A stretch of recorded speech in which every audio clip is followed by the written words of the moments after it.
அனைவருக்கும் இனிய வணக்கங்கள். நான் உங்கள் ஆசான் வல்லரசு தினேஷ் ராஜா. நாம் இந்த சீரீஸில் வேதகன், போதகன், காரகன், பாசகன் என்னமான பலன்களை கொடுப்பாங்க, அதுக்கான பரிகாரங்கள் என்ன அப்படிங்கிறத பற்றி பார்த்துட்ருக்கோம். பொதுவாக புதன் திசை நடக்கும்போது செவ்வா புத்தி நடந்ததுன்னா அதை வேதகன் புத்தின்னு சொல்கிறோம். இதுக்கு ஏதாவது சூட்சமமான கோயில் இருக்கா, அந்த கோயிலுக்கு போய் ஏதாவது பரிகாரம் பண்ணலாமா அப்படின்னு கேட்கும்போது புதன் செவ்வாய் காம்பினேஷனுக்கு உண்டான கோயில்களை நம்ம எடுக்கலாம்.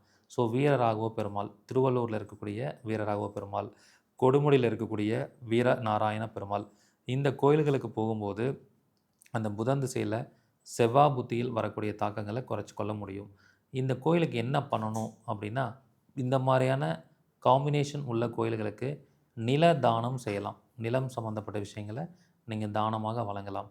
ஸோ இந்த மாதிரி சூட்சமமாக பரிகாரம் பண்ணுறது மூலியமாக அதனுடைய தாக்கங்கள்லேருந்து வெளியில் வர முடியும்.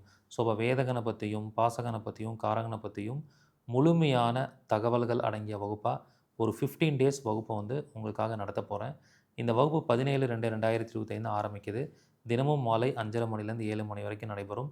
இதில் கலந்து கொள்ளக்கூடிய அனைத்து மாணவருடைய ஜாதகத்தையும் பார்த்து வேதகன் சம்பந்தமான வாழ்நாள் முழுவதும் கடைபிடிக்கிற பரிகாரங்கள் உங்களுக்கு இலவசமாக கொடுக்க போகிறேன்.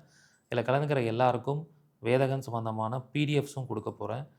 கலந்துக்கிற எல்லா மாணவர்களுக்கும் பார்த்திங்கன்னா கிட்டத்தட்ட நிறைய தகவல்கள் உங்களுக்கு கிடைக்க போகுது. பழைய மாணவர்கள், மாற்றுத்திறனாளிகள், மூத்த குடிமக்களுக்கு கட்டண சலுகையும் உண்டு. இந்த அரிய வாய்ப்பாக பயன்படுத்திக்கோங்க. முதல்ல ஜாயின் பண்ணக்கூடிய 100 நபர்களுக்கு மட்டுமே அனுமதி. நன்றி, வணக்கம். வாழ்க வளமுடன்.